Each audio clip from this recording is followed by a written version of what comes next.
Welcome back to the Warrior's Way. I am Isaac, and I'm here with Danny Martinez from Salvation Army. And we had just finished up with your story of how you had gone through the 3 jobs and you're working yourself to death. You almost stressed out and quit, but you didn't. Your friends left you past the end line, and that massive work ethic of yours. Like this guy, like I work. I'm a worker. I can do 12, 15 hours. But when I met this dude, this guy's doing 18 on the regular. And I mean, by like the third week, I remember telling you, I'm like, Danny, like I can't do it. You're like, oh, you want to work? Oh, okay. And we were doing, buffing floors and getting the stuff together and shooting pool and having the funny guys come in. And you did the whole function with those guys and Tim and all that. And dude, we're getting home at 10 o'clock and they were starting at 6. And I'm like, and I was just like, man, that motor that God gave you, it's unbelievable. Cause how old are you right now? I can't remember. I'm 57 or 58. I know somewhere I'm supposed to be asking for you're like coffee. You're 10 years older than me, and you're working me like a cheap mule. I couldn't. Oh, come on. And it was amazing. It's like for his downtime, he's going to go work for 2 hours and buff a floor. That's what he does for his downtime. He does some more volunteer. Work. Yeah, volunteer, of course. And so anyways, that work ethic is just impeccable, and God has used. It's something he gave you. That's something that I have to believe that. Yeah, I have to believe because it's nuts how hard you just go. And I'm a big believer in work ethic. And so you were getting ready to go to Missouri, and we're getting ready to transfer. So all of that, the jobs, the stress, they threw you a party. You finally got in, everything's working. And then how did you go from there, which seems like a pinnacle of, Valley, working at Valley Hope? Yeah, and going there to Salvation Army. It almost seems like a suicide from what you were thinking about, right? As far as your job. So how did we get there? So I was able to work for the state hospital. Mind you, if I can say, this was a forensic facility. Mm-hmm. I was able to work for them for 10 years. It was after 10 years of working there that I felt the need that I wanted to pursue a higher level of education, master's degree. And I heard that in Michigan, that's if you want to do counseling, that's the best place. Mm-hmm. So I had a bunch of crazy people here. I had some friends actually here who lived here and said, if you want to, you can come on up here and you can go to school and then you can stay here and, so I said, well, I don't know. Let me think about it. Yeah. So I thought about it. And I believe that, in what I was doing, working with addiction and getting myself acclimated with this, I couldn't forget one of the things that my mom always asked, you make sure that you talk about Jesus wherever you go. Right. So I took the plunge and I said, let's do this. So in 2004, I landed. And you're how old now at 2004? Oh, you would ask me that. Yeah. I took the fun math. Late 30s? Probably. I'm thinking like 37-ish. Yeah, somewhere in there, maybe a little younger. All right, just so people have a guideline. Yeah, so in 2004, I landed here, and I was wanting to get away from the counseling era for a little bit. I was kind of somewhat burned out with all of this, so I said, I want to take on a different job just for a little bit, that change career a little.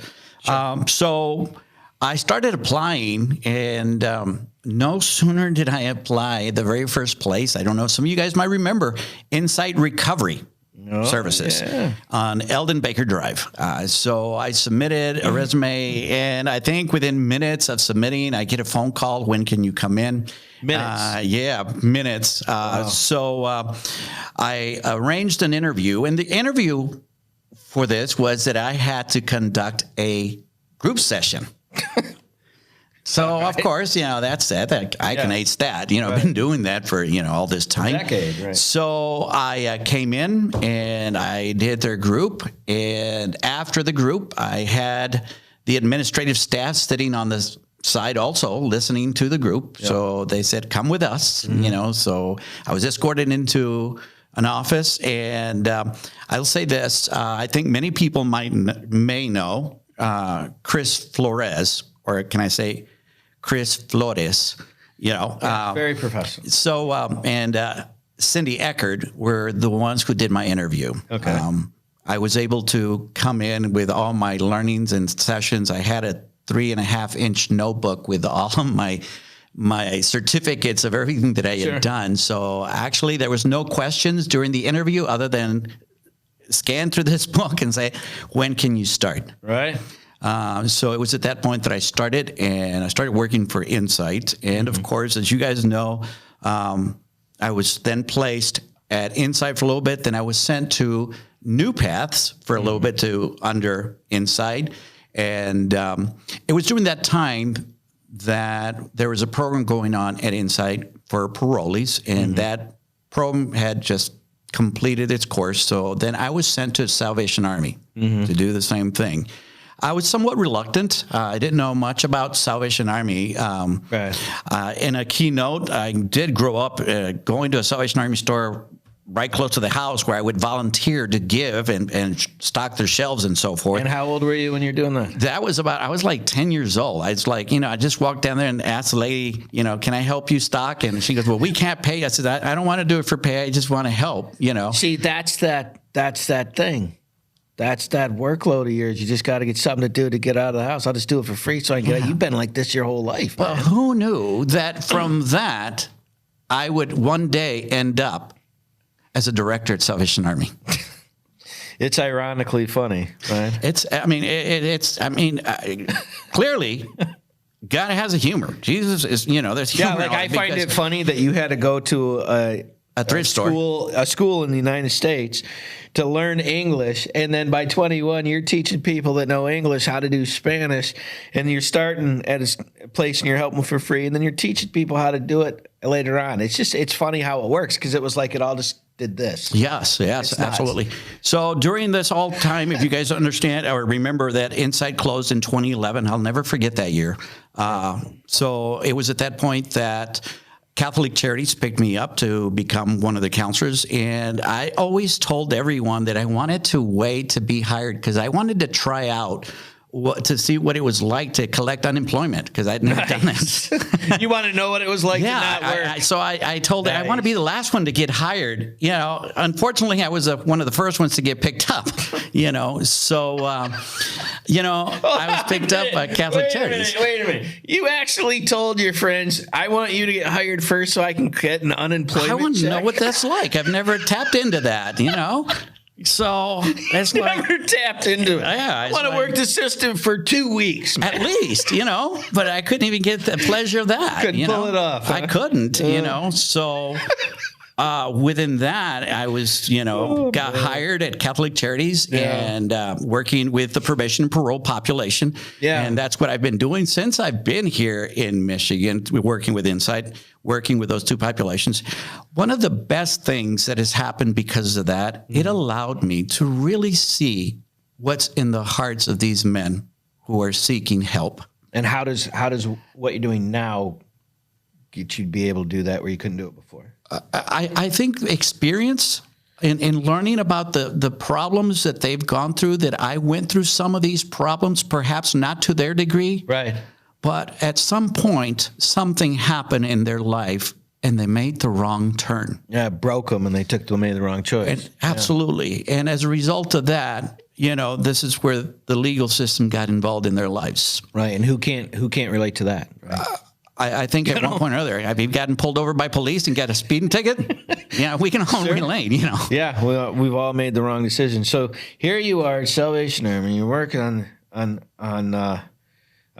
these guys. And did you get hired in as a director of rehabilitation? Well, yeah. As a matter of fact, I was providing services at Salvation Army as a counselor from 2006 to 2011 when Insight closed. So this is the job that you took instead of unemployment for 2 weeks? No. Oh. So in 2011 is when Insight closed, so I got sent to Catholic Charities, but that's when I was making those comments that I wanted to collect unemployment. Oh, so it was Catholic Charities that you were... Before they hired me, yes. And then how long were you at Catholic Charities? So I was at Catholic Charities for about 2 years working with the probation parole population. Yeah. Then I went to New Paths as a counselor for probation and parole. Yeah. It was thereafter that Salvation Army called and said, "We understand that you've worked here for a number of years and you understand our missions statement. We would love to have you back, not as a counselor, but as our director of rehabilitation." And so how long did you take to mull that over? The only thing I could hear is my mom saying, "Go somewhere where you can talk about Jesus." So mom was still there. She was, and it was still in the back of my mind. Yeah, I could tell you. We were talking it in the break, but tell these crazy people are going to kill you. She wanted you out of there. So, talking about God. While working for Missouri, it was a forensic facility. It was a state health forensic facility. So, and of course, it was still. What do you mean by forensic? What's the difference? So the type of people that we were working with, if I could maybe use people that were extremely disturbed or committed horrendous crimes while under the influence. Violent. The 7 deadly crime type deal, as far as your rapists, child molesters, serial killers, dangerous people. And you were talking to these guys. Yeah, for 10 years. I enjoyed it. There had to be some interesting conversations. Oh, let me tell you, it was very interesting. But you know what? It seems like I never had any problems. I've never encountered, and usually in these types of facilities, these types of settings, there's arguments, there's breakouts, there's fights, and I could hear my mom always say, you need to get away from that place because, you're going to get killed. Right. And it's like, Mom, no, I'm not. I'm having a fun time. Yeah. She could not Mom, understand. I swear these guys are fine. Yeah, I've never had one encounter, honestly, since, for the 10 years. And I think, again, a lot has to do with how we carry ourselves and the respect for others. Sure. Jail, same thing. It's the same thing. Wherever you go. I mean, that's the way life is. Showing that respect. Sure. God created us all. So your mom from the beginning had been saying that when you're a kid, my son's going to be a menace. Absolutely. And now you're in this spot and you're like, oh man, that's still there. It's still there. And mind you that the people in Missouri are saying, it sounds like you're preaching. Right. And I'm like, teaching. No, I'm teaching. Yeah, no, you get that. And thank you for coming in tonight. Right. Absolutely. Now let's turn to page 54 in our hymn book. There it is. Yeah. Right. But yeah, so So you go to Salvation Army, you take the job as director of rehabilitation, and you're about how old do you think? So at this point, I think I am in close to, I guess, my 40s. So like early 40s. Yeah, right? somewhere in there. So from 21 when you got out of ministry school, Bible school, to 41 was basically the journey that you found the thing that you just fell in love with. Yeah, without understanding much of it. Well, this is like when you try to explain that to somebody, like, how did you know? You're like, well, I didn't know. This is the pathway that opened up based off of the choices that I made, right? You could have chose to quit with 2 weeks ago. You didn't. You could have chose not to work those 3 jobs to be able to pay off that stuff. You didn't. You chose to do that. Those major 2 decisions affected how everything else moved forward, right? And how you handled things. And one of the things I'm always trying to tell people is you're a product of your decisions. People actually define you by those. They'll define rehabilitation director because that's the position that you have, a chaplain, but also if you struggle with drinking, you're a drunk. Mm-hmm. If you struggle with addiction, you're an addict. Absolutely. Right? And those decisions, and all you have to do is make different decisions so people identify you differently, right? What is the most defining character position? And that's why the story of you like working hard and going through those things is like this backbone of all the things, because that's the thing that makes you different in my mind from everybody else. And as we get ready to go to our break, we're going to get talking about what Salvation Army is doing now and stuff we're moving into. Please go to our Facebook and our YouTube page, Spiritual Warfare Unit website, spiritualwarfareunit.com. Like, subscribe, and share so your friends can see it too. We'll see you in a minute. Taking a quick break from our podcast, I wanted to let you know about our life application program that we have for churches and nonprofits in the area that are trying to find programming that they can use in case the corona shuts you down and you're not able to get in. You go to spiritualwarfareunit.com. You click on our episodes, and you can check out our programs for as little as $29.99 a month to make sure that we're still getting the word out to those people that need it. Now, back to the program.